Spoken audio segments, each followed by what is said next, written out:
Hello guys, আজকে তো গণেশ চতুর্থী। তো আজকে আমি বাড়িতে কিভাবে গণেশ চতুর্থী উদযাপন করলাম আমরা সেটাই তোমাদের দেখাবো। দেখো, বাড়িতে কিন্তু ছোট্ট পটের ঠাকুর আমরা সাজিয়ে নিয়েছি, নতুন বস্ত্র পরিয়ে দিয়েছি। আর এখানে দেখো, মা কিন্তু পঞ্চামৃত দিয়ে গণেশ ঠাকুরের অভিষেক করে নিচ্ছে। এরপর কিন্তু মা গঙ্গা জল দিয়ে গণেশ ঠাকুরের অভিষেক করাবে। আর দুপাশে দুটো পান রেখেছে, তার মধ্যে ঋদ্ধি স্থিতি কিন্তু আমরা স্থাপন করে নিয়েছি। দেখো, গণেশ ঠাকুরের অভিষেক আমাদের কিন্তু করা হয়ে গেছে। এইবার গণেশ ঠাকুরকে মুছে দেওয়া হলো, পটের ঠাকুর। তো গণেশ ঠাকুরকে মোছানো অলরেডি হয়ে গেছে। এইবার আস্তে আস্তে কিন্তু আমরা যে ঋদ্ধি স্থিতি স্থাপন করে নিলাম। দেখো, ঋদ্ধি স্থিতি স্থাপন করার নিয়ম হচ্ছে, পানির উপরে কিছু আতপ, যে মানে যাতে ভাঙা না থাকে সেরকম আতপ চাল হলুদ দিয়ে মেখে তার উপরে ফুল ছড়িয়ে এইভাবে দুটো সুপারি স্থাপন করে নিতে হবে। তারপর আস্তে আস্তে করে যে, আর এদিকে দেখো, গণেশ ঠাকুরকে কিন্তু আমরা মালা দিয়ে দিলাম। মানে দুর্বার মালা কিন্তু দিতে হয়, 21টা করে 3টে দুর্বার ইসে করে গাঁট করে মালা দিতে হয়, সেটা দিলাম। তারপর পইতে পরিয়ে দিয়েছি। আমাদের পুজো কিন্তু অলরেডি হয়ে গেছে। আর এদিকে দেখো, আমরা ভোগও নিবেদন করেছিলাম। আর এই পাশে যে দেখতে পাচ্ছ, এ পাশে কিন্তু আমার কাকুর বাড়িতে পুজো হয়েছে, পুরোহিত মশাই দিয়ে পুজো হয়েছে। তা এদিকে কিন্তু ভোগের পুজোই হয়েছে, খিচুড়ি, পায়েস, লুচি।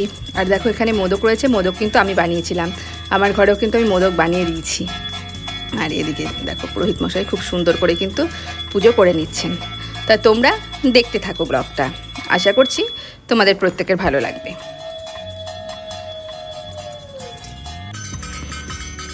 এদিকে পুরোহিত মশাইয়ের কিন্তু পুজো হয়ে গেছে, আরতি করছে। এবার যে মাটির প্রদীপ ঘি দিয়ে জ্বালানো হয়েছিল সেটা দিয়ে আরতি হচ্ছে।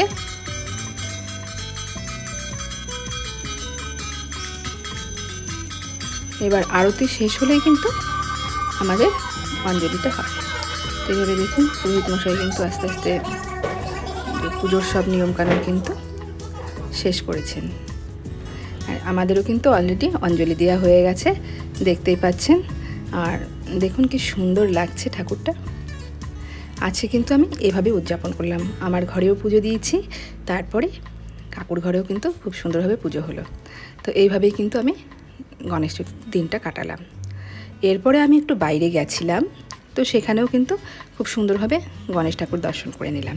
এই দেখুন, আপনাদেরও একটুখানি ভিডিও করে সেটা দেখিয়ে দিচ্ছি।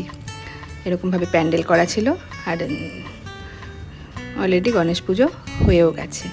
তো আপনারা কে কীভাবে গণেশ চতুর্থীর দিনটা কাটালেন আমাকে কিন্তু অবশ্যই কমেন্টে জানাবেন। আর এই ভিডিওটা কার কার কেমন লাগলো আমাকে অবশ্যই জানাবেন। আরও বেশি করে আমার চ্যানেলকে লাইক, শেয়ার, কমেন্ট করবেন, সাবস্ক্রাইব করবেন। ধন্যবাদ।